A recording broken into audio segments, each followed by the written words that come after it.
ባለሙያዎች የጀመሩት የሥራ ማቆም አድማ ሁለተኛ ሳምንቱን ተሻገረ።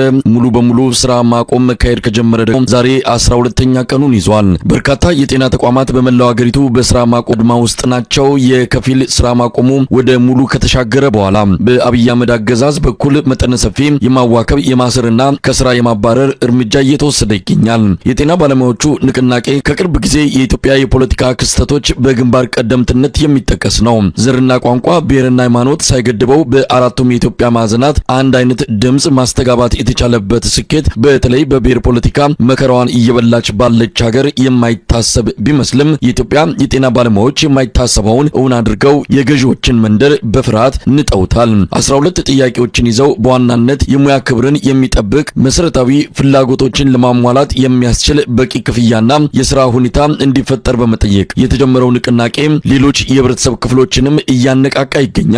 የአብይ አህመድ አገዛዝ ለ6 ዓመታት ሲጠየቁ የነበሩትን የጤና ባለሙያዎችን ጥያቄዎች እንደማይመልስ በማረጋገጥ ከ100 በላይ የጤና ባለሙያዎችን አስሮ እያሰቃያቸው መሆኑ ታውቋል። ለመሆኑ የጤና ባለሙያዎቹ ጥያቄዎች ምንድናቸው? የተጀመረ ድርድር እንዳለ ይነገራል። በዚህ አንጻር እየተካሄደ ያለው ውይይት ምን ደረጃ ላይ ይገኛል? በቀጣይስ ምን ይጠበቃል? የሚሉና ሌሎች ጥያቄዎችን በማንሳት ንቅናቄውን ከሚያስተባብረው የኢትዮጵያ ጤና ባለሙያዎች ቦርድ አባል ጋር ቆይታ አድርገናል። ለደህንነት ሲባል ድምጽ የተቀየረ መሆኑን ለመግለጽ እንወዳለን። መልካም ጊዜ።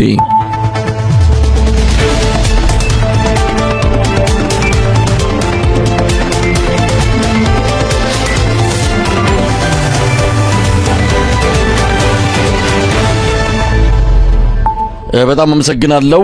እንግዲህ በኢትዮጵያ የጤና ባለሙያዎች ለሶስተኛ ሳምንት የቀጠለው የሥራ ማቆም አድማ እንግዲህ ዛሬ የተለያዩ መረጃዎች እየወጡ ይገኛሉ። እስቲ ባለፉት 3 ሳምንታት ያለውን ሁኔታ ባጭሩ መግለጽ ከተቻለ። እሺ፣ አመሰግናለሁ መሳይ።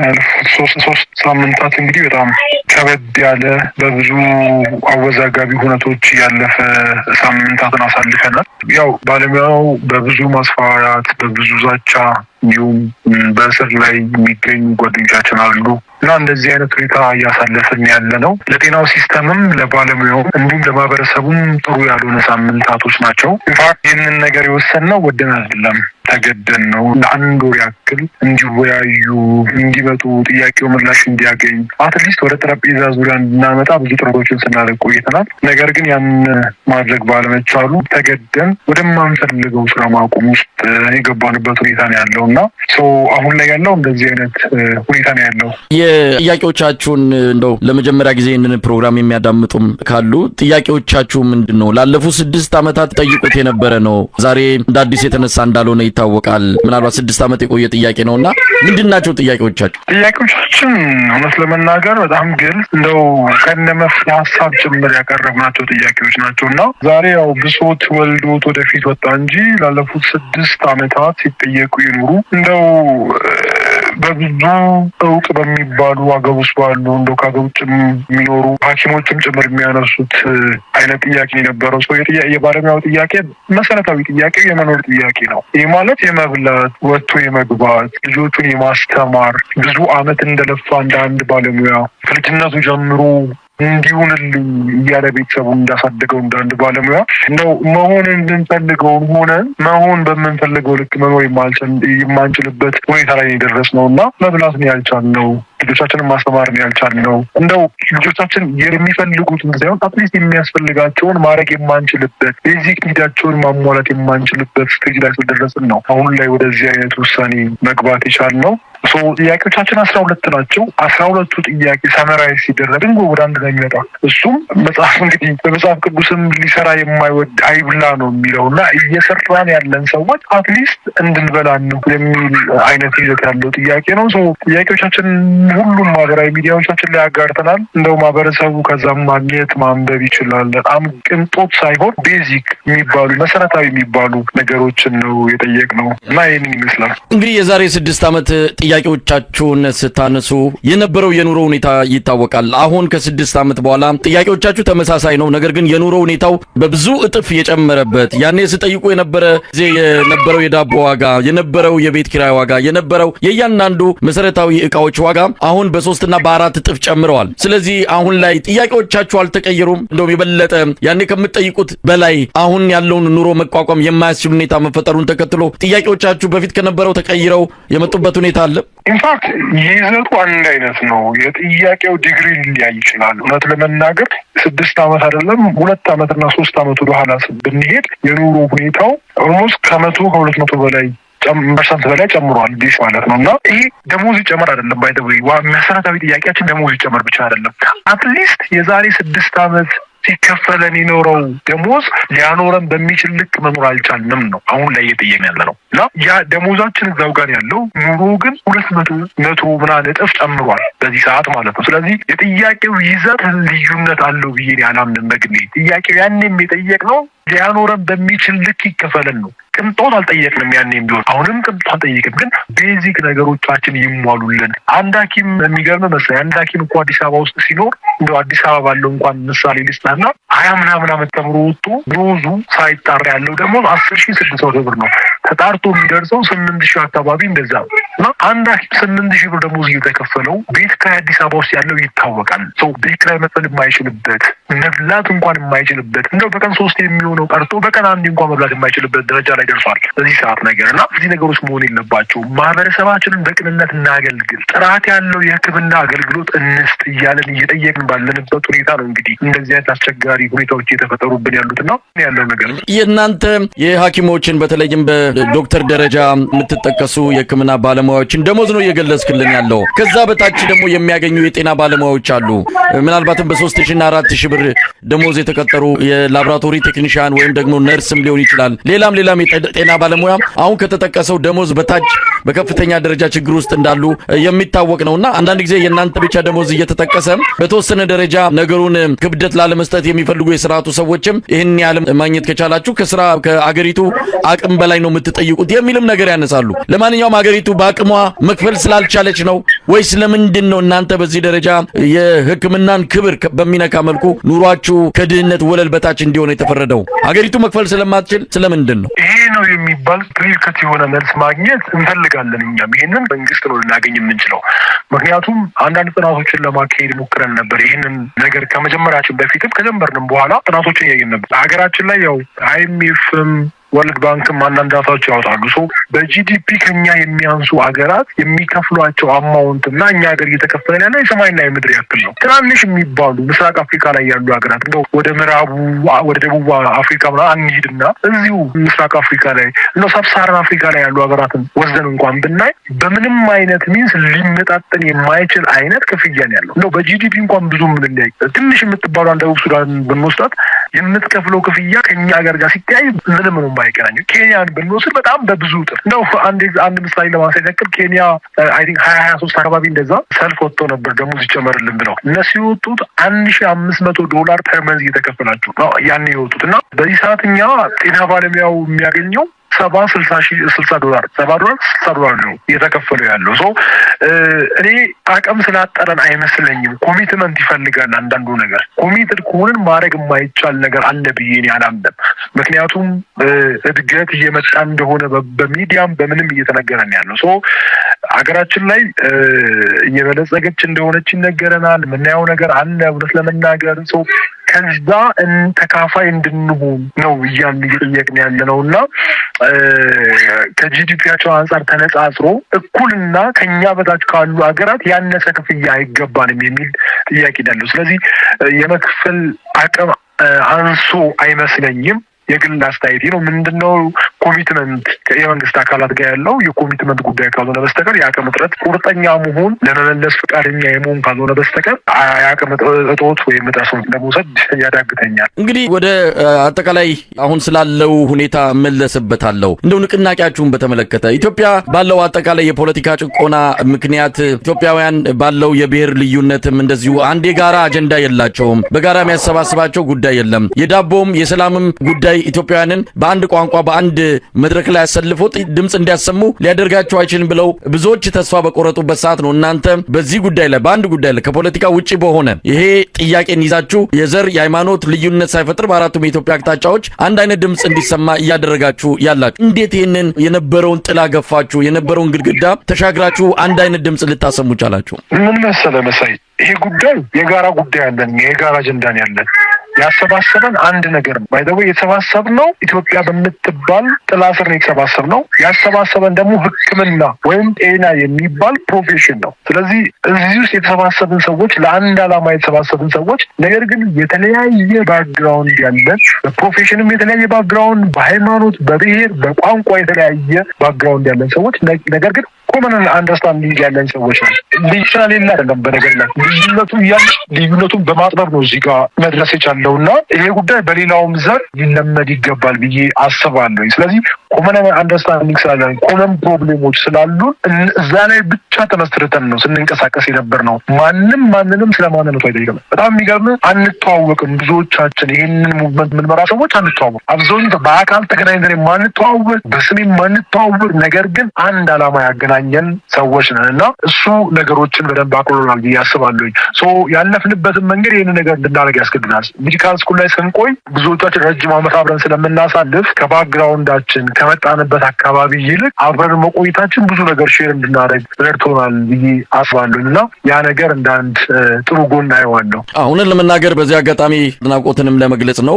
ኢትዮጵያውያን የጋራ ድምጽ ማውጣት አይችሉም በሚል ተስፋ በተቆረጠበት በዚህ ዘመን ላይ የኢትዮጵያ የጤና ባለሙያዎች ይህንን ተሻግራችሁ እንደዚህ አይነት ንቅናቄ በመፍጠር ህዝቡም እንዲነቃቃ ሌላውም የህብረተሰብ ክፍል ተመሳሳይ አቋም ላይ እንዲደርስ ያደረጋችሁት እውነት ላስጨራሽ ተጋድሎ በታሪክም የሚመዘገብ የሚደነቅም ነው። ወደ ወቅቱ ጉዳይ እንምጣ። በአሁኑ ሰዓት ምን ያህል ሆስፒታሎች ወይም ደግሞ በእናንተ ግምገማ ምን ያህል የስራ ማቆም አድማው ውጤታማ በሆነ መልኩ እየተካሄደ ነው ብላችሁ ታምናላችሁ? ሰሞኑን በተደራጀ ሁኔታ አገዛዙ ይህንን ለማስቆም እየተንቀሳቀሰ ይገኛል። ግን በእናንተ መረጃ ምን ያህል ውጤታማ የሆነ የስራ ማቆም አድማ እየተደረገ ነው? በእኛ በኩል እውነት ለመናገር ባቀድነው መሰረት ነገሮችን እያስኬድን ነው ብለን ነው የምናምነው። ግምገማችንን የሚያሳየው እሱን ነው። እያንዳንዱ ሙቫችን በፕላን ነው። በፕላናችን መሰረት ነገሮችን እያስኬድን ያለ ነው። ይሄንን ስለመሳይ አንዳንድ ቻሌንጆች የሉብን ማለት አይደለም። ከውስጥም ከውጭም ቻሌንጆች አሉ። እነዛን ቻሌንጆች በመቋቋም ግን ብዙ ቦታዎች ላይ ትላልቅ የሚባሉ ሀገሪቱ ላይ ትላልቅ የሚባሉ ሆስፒታሎች ላይ ከረንትሊ አክቲቭ የሆነ የሕክምና ስርዓት አለ ብለን አናምንም። ዳታዎችም የሚነግሩም እሱም ነው። እነ ጳውሎስን ብትወስዳቸው ታች እነ ብላክ ላይንን ብትወስድ፣ ዩኒቨርሲቲ ኦፍ ጎንደር ሆስፒታል ብትወስድ፣ ሐዋሳ ዩኒቨርሲቲ ሆስፒታል ብትወስደው፣ ቸሞ ትላልቅ የሚባሉ መቀሌ ሃይደር ሆስፒታል ብትወስድ፣ ሀገራችን ላይ ትላልቅ የሚባሉ ሆስፒታሎች ዲስ ዴይዝ አክቲቭ አይደሉም። ይሄ ማለት ምንድነው? በሚያስፈልገው ደረጃ ፉል ፍሌጅ በሆነ ወይ የሕክምና አገልግሎት እየሰጡ አይደለም። ይሄ ደግሞ የሚፈጥረው ተጽዕኖ መገመት አያዳግትም እና እኛ በፕላናችን መሰረት እየሄደልን ያለ ነው። ሲል ግን ቻሌንጆች አሉብን ማለት ነው። እንደው ከእናንተ ጋር ያልተሰለፉ በእናንተ ንቅናቄ ውስጥ ከመግባት ይልቅ የመንግስትን ቁንጥጫ ፈርተውም ሊሆን ይችላል፣ ወይም ደግሞ በዓላማውም ስላላመኑበት ሊሆን ይችላል ወደ ስራ የገቡ በተለይም ደግሞ ሲኒየር ሐኪሞች የሚባሉ አንዳንድ በብልጽግና ውስጥ ያሉ የጤና ባለሙያዎችም ጭምር በተወሰነ ደረጃ ስራቸው ተመልሶ አገልግሎት እየሰጡ ያለበት ሁኔታ አለ። እንደምንሰማው ከሆነ ጓን እያስለበሰ ማገዛዙ በአንዳንድ የጤና ማዕከላትም እንደዚሁ ከስራቸውና ከሙያቸው ውጪ ሰዎችን እየመደበ እያሰራ እንዳለ እንሰማለን። ይህን ሁኔታ እንዴት እየተከታተላችሁት ነው ያላችሁት? በእኛ በኩል ለመናገር እኛ የሚጠበቅብን የፕላናችንን ብቻ ነው የምናደርገው። ማለት እኛን ሊቀላቀል የፈለገ አላማውን የተረዳ ተቸግሬያለሁ የሚል አካል ጆይን እያደረገን ያለው። እኔ አንድ ነገር ላረጋግጥ እንፈልጋለሁ። ኢትዮጵያ ውስጥ ያለ 320 ሺህ የጤና ባለሙያ አለ። 320 ሺህ የጤና ባለሙያ የዚህ ሙቭመንት አካል እንዲሆነ እናምናለን። ቢኮዝ የችግሩ ገፈት ቀማሽ ሁሉም ባለሙያ ስለሆነ ማለት ልዩነቶች ይፈጠራሉ። ልዩነቱ ጋር የሚፈጠረው አንዳንዱ በፍራቻ ምክንያት ሊገባ ይችላል፣ አንዳንዱ በጥቅም ሳለው ሊገባ ይችላል። ያ የኛ ጉዳይ አይደለም። ነገር ግን አላማውን በትክክል የተረዱ ቸግሮኛል፣ አቅቶኛል፣ መኖር አልቻልኩም የሚሉ 5 ሰዎች ካሉ ሲስተሙን መቀየር እንደሚችሉ ያናናበት እየሆነ ያለውም ያ ነው። አላማውን የተረዱ ሰዎች እስከ መጨረሻው ስራቸውን አጥተዋል፣ ትምህርታቸውን አጥተዋል።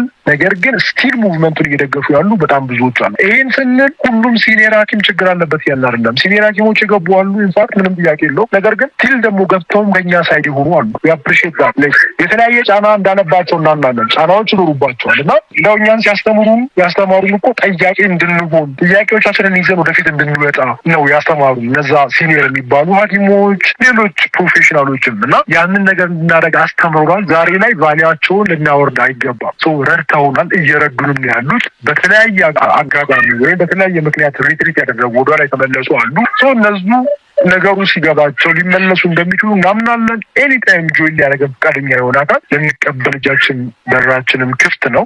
ይህንን ነገር በዛው እንዲረዱት እንፈልጋለን። ከዛ ውጭ ከማንም ጋር ችግር የለብንም። ከየትኛውም የፖለቲካ አካል ጋር ችግር የለብንም። ጤና ባለሙያው ሞቲቫችን ፖለቲካ አይደለም፣ ኢንቴንሽናችን ፖለቲካ አይደለም። ጥያቄያችን አንድ ጥያቄ ነው። ሁሉም ባለሙያ የሚገባውን ክብር ደግሞም ሊያኖሩ የተገባውን ነገር ሊያገኝ ይገባል የሚል እምነት ነው ያለን እና ይህንን በዚህ ልክ ሁሉም አካል እንዲረዳልን እንፈልጋለን እና ይሄን ያለው መሳይ እዚህ ላይ ምናልባት ጥያቄዎቻችሁ ግልጽ ናቸው። 12 ጥያቄዎች ናቸው። አገዛዙ አሁን ባለው ቁመና ይመልሳቸዋል አይመልሳቸውም የሚለው ነገር እንዳለ ሆኖ ቢመልሳቸውስ ሀገሪቱ ያለችበት አጠቃላይ ቀውስ እናንተ የምታክሟቸው በሽተኞቻችሁ ታካሚዎቻችሁ ያሉበት የኑሮ ደረጃ በቀጥታም ከስራችሁ ጋር ስለሚገናኝም ጭምር ነው። አጠቃላይ ሀገሪቱ መዋቅርና ሲስተማት ነገሮች ባልተስተካከሉበት የእናንተ ደሞዝ መጨመር የእናንተ የኑሮ ሁኔታ ሻሻል ብቻውን ለውጥ ያመጣል ብላችሁ ታስባላችሁ?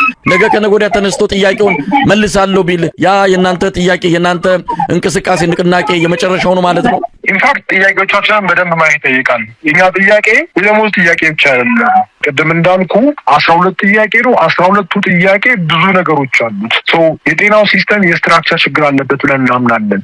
የስትራክቸሩ ችግር ይመለሳል። እሱንም ጭምር ለማስመለስ ነው እየታገልን ያለ ነው እንጂ የሆነ ብር ስለተጨመረብን እናማረንም እንዳልኩ ከየትኛውም አካል ጋር ችግር የለብንም። ችግራችን ከጥያቄዎቹ ጋር ነው እና ምላሽም የምንፈልገው ለጥያቄዎቹ ለ12ቱ ጥያቄ መልስ የምናገኝ ከሆነ ሌላው ጉዳይ ጊዜ የሚፈታ ይሆናል። ስለዚህ የኛ ጥያቄ 12 ጥያቄ ነው። 12ቱ ጥያቄ ላይ ተንተርሰው ግን ብዙ አብሮ የሚነሱ ነገሮች አሉ። በዛ ጥያቄ ውስጥ ማዕቀፍ ተደርጎ የሚመለሱ ናቸው ብዬ አምናለሁ። የእናንተ ጥያቄዎች የአብዛኛው የኢትዮጵያዊ ጥያቄ ነው። አሁን ባለው ሁኔታ ሌሎችን ከጎናችሁ ለማሰለፍስ የሞከራችሁት ነገር የለም ወይ? ለምሳሌ የኢትዮጵያ መምህራን፣ ሌላውም የህብረተሰብ ክፍል ምክንያቱም አሁን ብቻችሁን አትቆሙም ነበረ፣ ሌሎችም ከጎናችሁ ይሰለፉ ነበር። እናንተም የመጀመሪያውን ገመድ በጥሳችኋል፣ ክሩን በጥሳችኋል። ሌሎችን አስተባብራችሁ ስትመጡ ጉልበት ታገኛላችሁ። ዛሬ በተናጠል አገዛዙም ቁንጥጫውን አያሳርፍባችሁም ነበርና ሌሎችንስ ለማነቃቃትና የትግሉ አጋር የንቅናቄው አካል ለማድረግ አልሞከራችሁም? እውነት ለመናገር ከስራዎቻችን አንዱ ማህበረሰቡን ከጎናችን ማሰለፍ ነው። እሱ ተሳክቶልናል ብዬ አስባለሁ። አይተህ ከሆነ ጥቁር አንበሳ፣ ሐዋሳ አካባቢ ላይ ህዝቡ ሰልፍ እየወጣ እየጠየቀን ያለው ጥያቄያቸው ይመለስ የሚል ማለት ነው። እሱ አንዱ የኛ ስትራቴጂ ስንከተል የነበረው ስትራቴጂ ነው። ከዛ ባሻገር ጥያቄዎቻችንን ወደ ሚዲያ የሚያወጣ ነው የተረዳን አካል ከጎናችን ይቁም በሚል ነው እና እኛን የሚረዳ ጥያቄያቸው ፍትሃዊ ነው ትክክል ነው የሚል የትኛውም አካል ከጎናችን መሰለፍ ይችላል። ነገር ግን ማንም ከጎናችን ባይቆም ጥያቄዎቻችንን ለማስመለስ ከበቂ በላይ የሆነ ፖቴንሻል እንዳለ እናምናለን። ያደረግን ያለውም እሱን ነው። ይሄንን ስንል ግን ከጎናችን የቆሙትን አካላት እናንተን ጨምሮ ክሬዲት ለማሳጣት ፈልገን አይደለም። በብዙ ረድታችሁናል፣ ማህበረሰቡን አንቅታችሁልናል። ብዙ ፖለቲከኞች፣ ብዙ የፖለቲካ ፓርቲዎች፣ ብዙ ታዋቂ ግለሰቦች እኛ ጎን ቆመው ይህንን ሙቭመንት ይህንን ንቅናቄ ሲደግፉ የነበሩ ብዙ ሰዎች እንዳሉ እናውቃለን። ደግሞም እያየን የነበር ነውና ለዛ እውቅና እንሰጣለን። ደስም ይለናል። እውነት ለመናገር መቀጠልም አለበት ብለን እናምናለን። ነገር ግን ሰዎች ስላልደገፉን፣ ተቋማት ስላልደገፉን፣ የሆኑ አካላት ስላልደገፉን የሚቆም ጥያቄ አይደለም የጀመርነው።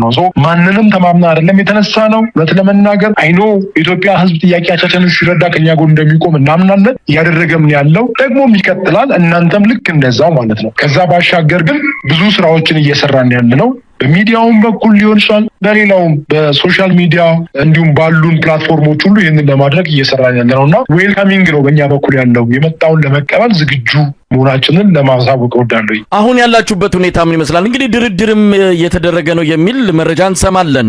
ካለፈው ቅዳሜ ጀምሮ እንቅስቃሴውን በተመለከተ ለጊዜው ረገብ እንዲል ከአገዛዙ ሰዎች ጋር ንግግር እየተካሄደ ነው የሚል መረጃ ወጥቷል። ሁኔታውንም በተለያየ መልኩ እየተከታተልን ያለ ነው። ምን ላይ ነው ያላችሁት? ምን እየተደረገ ነው? በእርግጥ ንግግር ጀምረናል።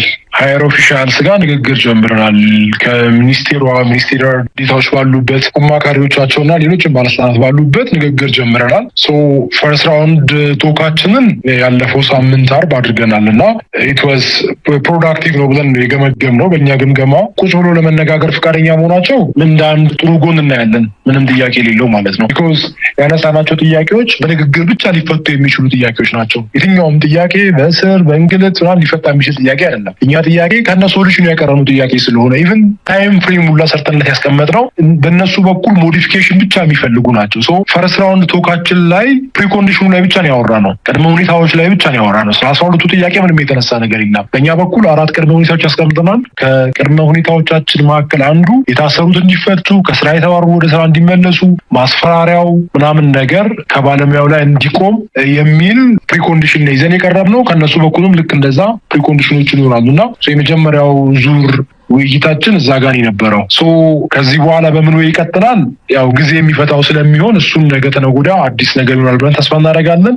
የምናየው ይሆናል። ስለዚህ አሁን ስራ የምትጀምሩበት ሁኔታ የጠየቃችሁት ጥያቄ ምላሽ ባላገኘበት በቅድመ ሁኔታዎቹ ላይ የተመሰረተ ምላሽ ቢሰጣችሁ ወደ ስራ ትመለሳላችሁ ማለት ነው? ስራ የምትመለሱት ምን ውጤት ስታገኙ ነው? ይሄ ጉዳይ ያው የግለሰብ ውሳኔ አይሆንም። ይሄ ጉዳይ በቦርድ ነው የምንመራው። ራሳችን ቦርድ አለን።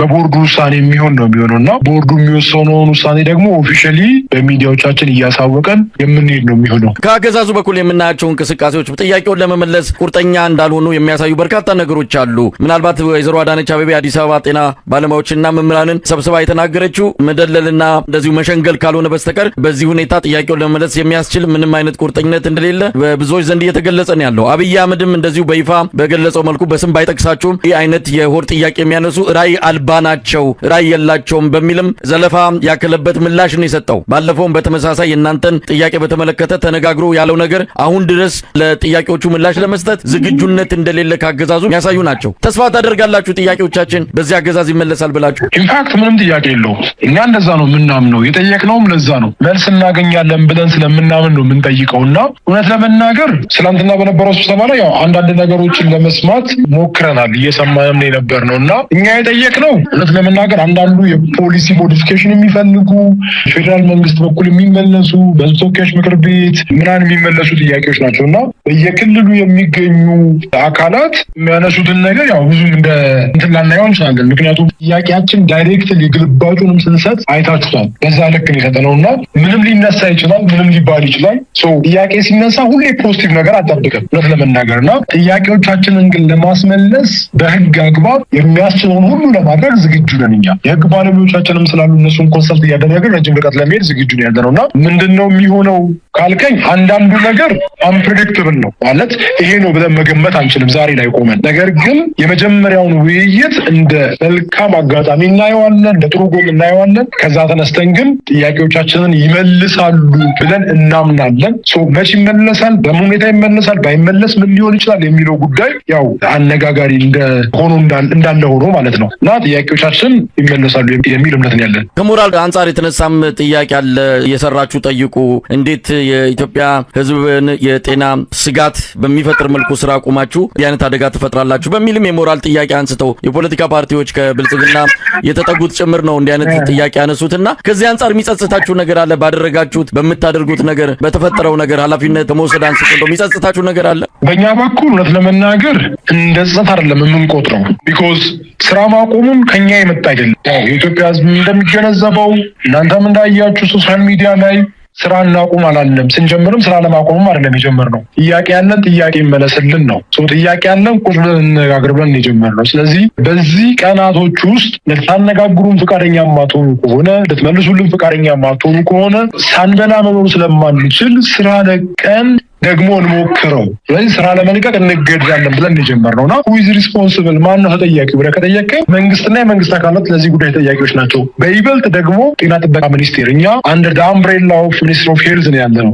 ሚኒስትሪ ኦፍ ሄልዝ ለዚህ ጉዳይ ሪስፖንሲብል ነው ብለንም እናምናለን። ምክንያቱም ባለሙያው ከስራ ገበታ ውጭ እንዲሆን ያደረገው ጤና ጥበቃ ሚኒስቴር ነው ጥያቄዎቻችንን ባለመመለሱ ምክንያት። ስለዚህ እንደ ጸጸት አንቆጥረውም ከኛ የመጣ ስላልሆነ ማለት ነው። በመጨረሻ መልእክት አላችሁ? እንግዲህ የተለያዩ የህብረተሰብ ክፍሎች በእናንተ ንቅናቄ ተነቃቅተዋል። መሰል ጥያቄዎችን ጨምሮ ብዙ ነገሮችን ለማንሳት የሚያስችል ዋዜማ ላይ እንዳሉ ነው የምንረዳው። ለማንኛውም መልእክት ካላችሁ? እሺ፣ አመሰግናለሁኝ መሳይ። ያው በመጀመሪያ ደረጃ እኔ ማመስገን ነው የምፈልገው በራሴ በራሴም በሙቭመንቱ መሪዎችም ስም አንድ ነገር ሁላችሁንም ማመስገን እፈልጋለሁ። በተለይ የሚዲያ አካላት እናንተ ሚዲያ ጨምሮ የፖለቲካ ፓርቲዎች ይህንን ሙቭመንት ወደፊት እንድንወጣ ስትረዱ የነበራችሁ የዓለም አቀፍ ማህበረሰብ አካላት በሙሉ በውጭም በውስጥም ያላችሁ ኢትዮጵያውያን በከልብ ማመስገን እፈልጋለሁ።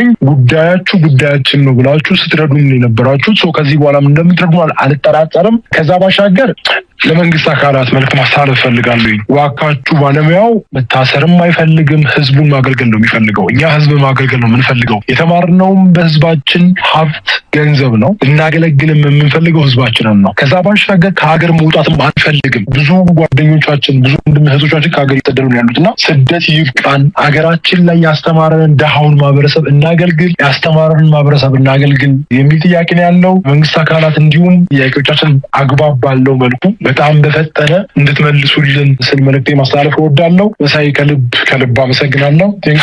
በጣም ነው የማመሰግነው። እንግዲህ የኢትዮጵያ ጤና ባለሙያዎች ይህን ንቅናቄውን ከሚያስተባብረው ቦርድ አባላት አንዱ ነህ። በጣም አመሰግናለሁ። እግዚአብሔር ይስጥልኝ። መልካም ጊዜ። አመሰግናለሁ።